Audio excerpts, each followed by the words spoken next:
morning, grade 2 students. Good morning. Hi, good morning. How are you today? I'm fine, thank you. My name is Teacher Anne. And my name is Clark. How are you today, Cord? I'm good. Thank you so much, Cord. And by the way, so before the class start, can you please stand and lead a prayer? In the name of the Father, Son, the Holy Spirit. Amen. Thank you, Lord, for this bounty gift that we have received and the day of life that we have received as well. Lead me, Lord, to these bountiful learnings of ours today. Thank you, and you may take your seats. Thank you. And by the way, class, can you please pick up the trashes and arrange the chairs? Alright, thank you so much. Okay, sit down. Alright, so before the class start, I have some rules. When you are asked, just raise your right hand. And then, please stay quiet. As well as, please behave. Alright, so before we move on, we will have an energizer first. Can you please stand up again so with that we can move and move and move? Alright, so this is I Can Follow the Rules. What is the name of the song? I can follow the rules. Alright.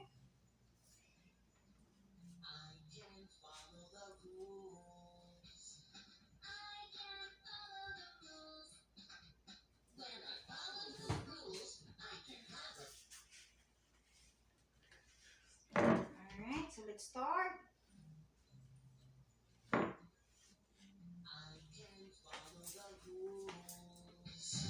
I can follow the rules. When I follow the rules, I can have a great time. I can listen to my teacher. I can listen to my teacher. I can follow directions. I can follow directions. I can follow the rules. I can pay attention. I can pay attention. I can raise my hand to speak. I can raise my hand to speak.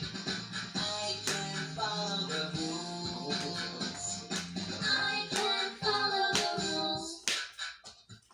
I can keep my hands to myself. I can keep my hands to myself. I can keep my feet to myself. I can keep my feet to myself. I can follow the rules. I can be kind to everybody. I can be kind to everybody. I can clean up after class. I can clean up after class. I can follow the rules. Oh, I can follow the rules. When I follow the rules. Alright, so are you energized, class? Yes, ma'am. Thank you, Sige. You may take your seat. And you know what?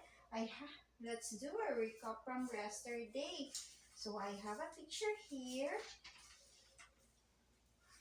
And, alright. So, by the way, what is our topic yesterday?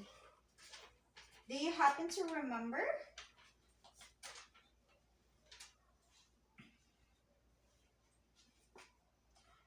Safety rules at school. Oh, kindly raise your hand, please. Yes, ma'am. Yeah? Our topic yesterday is safety rules at school. Alright, so why do we have to follow the safety rules at school? So that To keep to to avoid avoid injuries and other accidents. Alright, so we need to clean the classroom neat and clean after we use. Alright, so can you kindly sit down, Cord? thank you, ma'am. Don't walk over the wet floor. Don't sit on slide or in handrail. Yes. Know all emergency exit points. Never bully and don't let anyone bully you. Stand in line and never push anyone.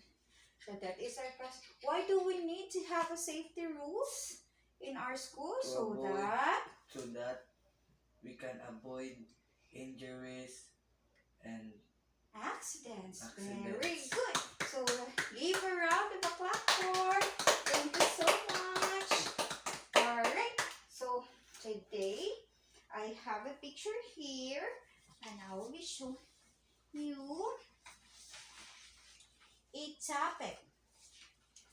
So by the way, before that, I have my objectives in my class today before I start is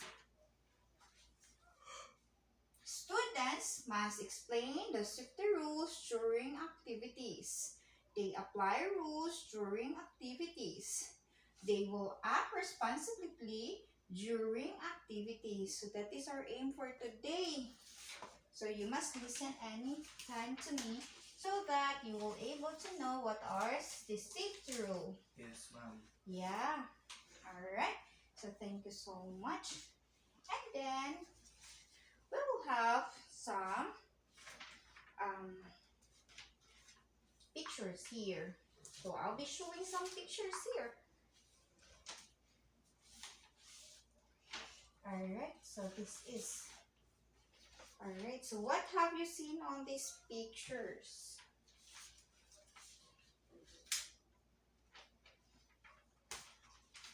What have you seen about these pictures?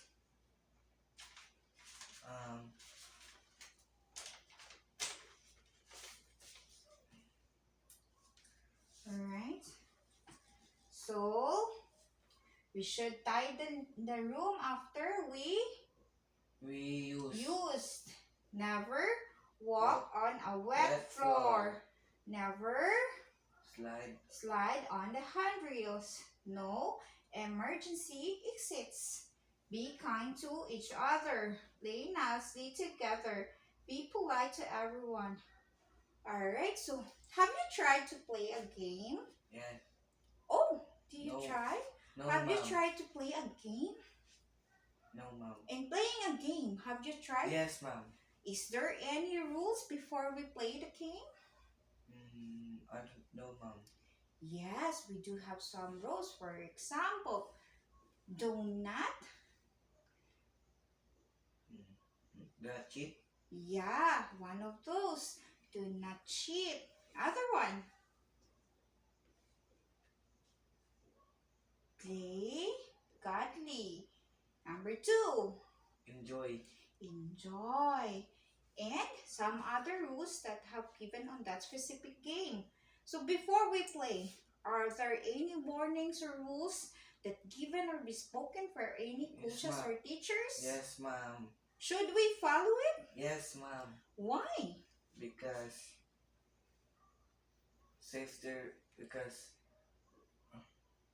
We need to Because- ensure our safety in every activities that we we made. So what are the benefits of having such rules? To avoid to avoid accidents and and any injuries. injuries. Alright, so do you know what is the importance of having rules? I don't think so, ma'am. Oh, why you don't think so? Because have you experienced that you have just given such rules every time you play? No, ma'am. Oh, why? Have you tried to play a game? Yes, I do. Then, is there any rules? Yes. Alright, so I want you to look at these pictures here and please explain to me. And I will divide you into 3 groups. This would be group 1, this would be group 2, this would be group 3. And you need to tell me, according to the picture, if what happens to these pictures. Alright, so this is group 1, this is group 2, and this is group 3. Alright, so I need one representative on group 1. Me. So I will give you 15 minutes to start the group activity. and then you will present it in board. If what is your observation here on the pictures? And what shall we do in order for us to avoid those accidents? Alright, so I will give you 15 minutes. Okay. Alright, so 15 minutes was done. Alright, so group 1. Can you explain the pictures that what have you seen?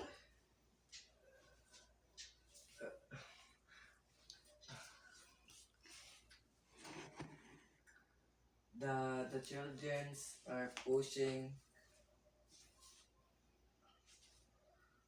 online. Oh, is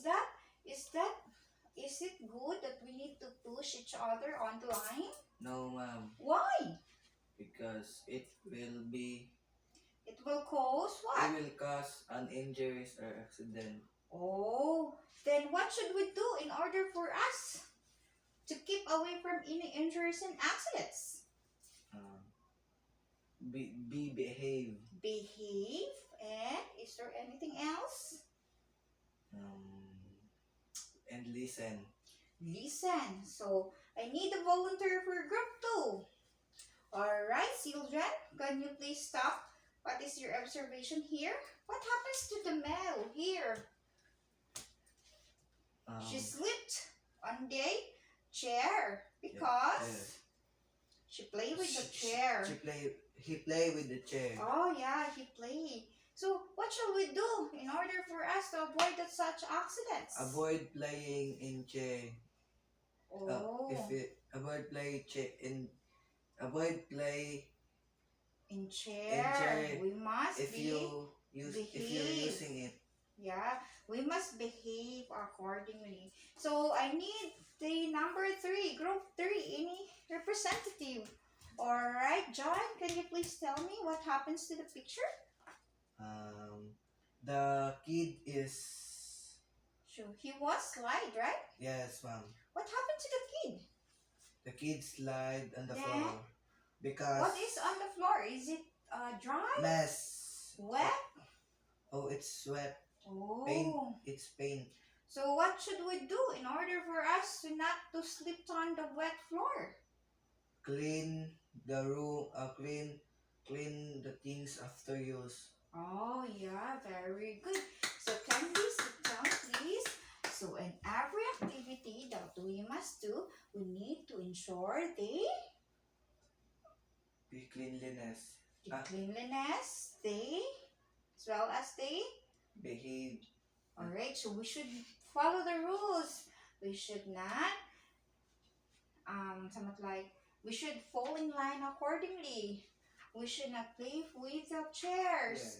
We should not leave any mess on the floor so that Yes, there's ma'am. no one and the classroom will be enjoyed. Yes, So by ma'am. the way, have you noticed that what is rules? Do you happen to know what is rules? Do you happen to know what is rules? Class, do you happen to know what is rules? Oh, by the way, what is rules? Rules is a regulation given and it serves as guide to avoid any injury before and after any activities. Oh, so ang rules is a regulation. See, it is a rule that given and it serves as a guide. So that to avoid any injury before and after the activities. Alright, so by the way, is it okay that we will be giving rules so that we can avoid any further injuries? Yes, ma'am. Why? To avoid any injuries. Alright, thank you. If we give the rules, what happens? If we follow the rules, what happens? Safety. Safety. So by the way, what is safety? Safety is anything that people do to protect themselves or other from harmful accident. Oh, so safety kan mo ni ang atong pagabuhaton every time para ma-avoid tag any injury. So we must follow the rules in order to have A safety environment. Alright? So, by the way, I'll have here some pictures that you can see. Alright, so this one is a classroom activities. Alright, so I will divide you with the same group. State at least 5 rules in school that are implemented. Alright, so I'll be giving you 5 minutes to this, and you will be giving me 5 rules. Each group will have 5 rules that it will be implemented in the school. So I will give you 5 minutes of 6 minutes to these activities. Alright, so timer starts now.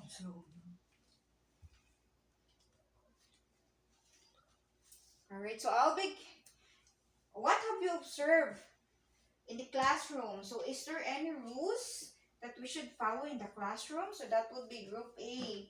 Group B, in an after activities. When you play a game, what are the rules that need to be considered so that we will keep away from any harm? For during school program, what are those rules? Alright, so timer starts now. Alright, so I need one representative from group 1. Alright, so in classroom, what are those rules that you have noticed that the teacher has given to you? Kindly give 5 examples. Court. Avoid pushing in line Oh, why should we avoid pushing in line? to avoid injuries or accident. Alright, so number 2.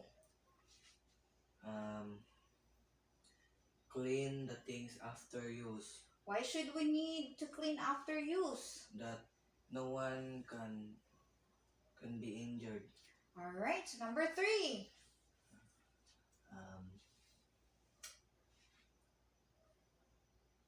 Keep behaved, Alright, so why we need to keep behave? to be in safety environment. Alright, so number 4.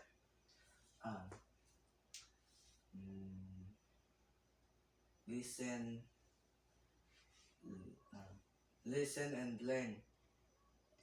Where we will listen? To whom we will listen? To teacher, Why we should listen to teacher? because we need to listen to the teacher because In order for you to? learn. Alright, so number 5. Don't play in the stairs. Alright, so don't play on the stairs. Thank you so much. So in the classroom activities, there are some rules like do not scream in the class, don't throw things in the class, don't clap to people in the class, don't run in the class, don't shout, don't eat in the class, don't chew bubble gum in the class, listen to the teacher, don't drop rubbish anywhere, don't throw on the tables and wall. Why? Why we should follow that one? To keep in safety. Alright, Okay. so thank you so much. So how about for the playground? Do you happen to remember that there are some rules? I have never been in the playground. Alright, so do you happen to remember? You have never been to a playground. How about for a school playground? Do you happen to go to a school playground after our class? Do you happen to play with your other classmates?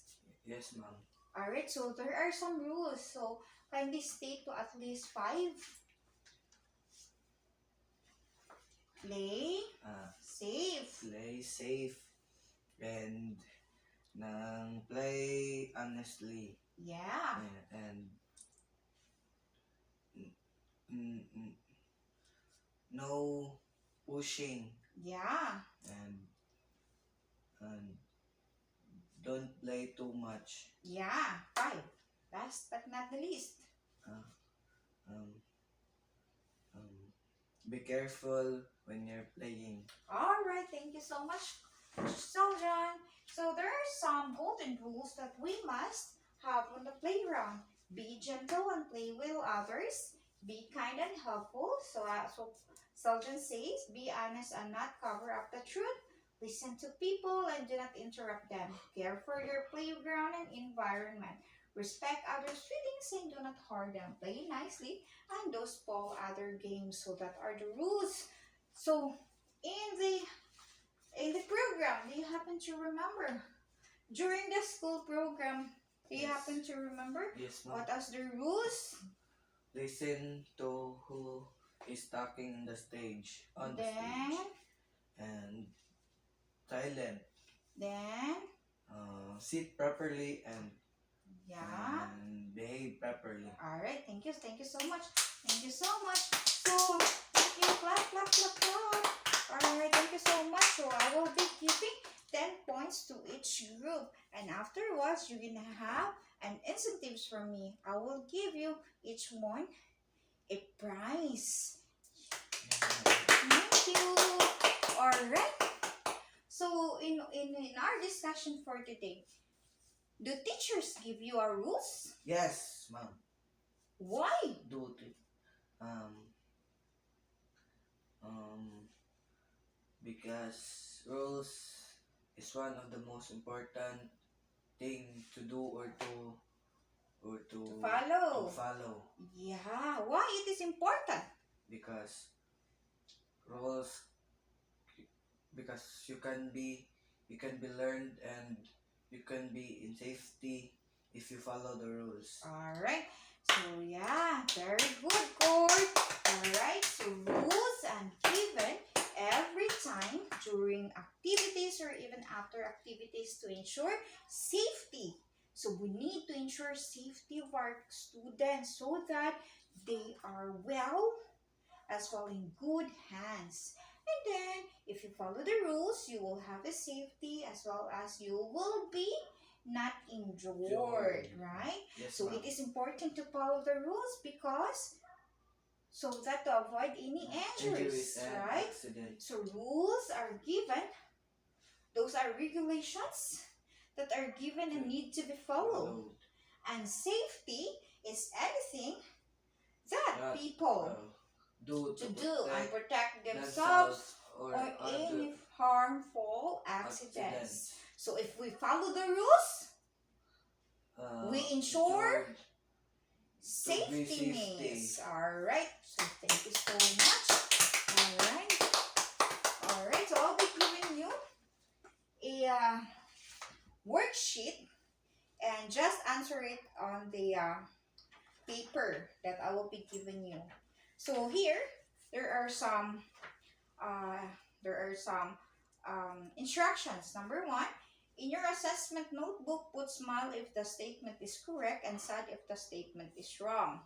So I'll be reading this one. So kick your teammate when you lose. Is this correct? No. Oh, Sad. sad. So you must answer here. Letter Yes, B, ma'am. the direction. Put check before the pictures to see if the picture shows following rules. Yes, ma'am. So if not, if X. Yes. And letter C, I will show you a picture. Here is the show pictures. And then students containing different rules and activities. And you will express what you've seen on the picture. Yes, Alright? So I'll giving you 15 minutes to answer this. Alright, so thank you so much.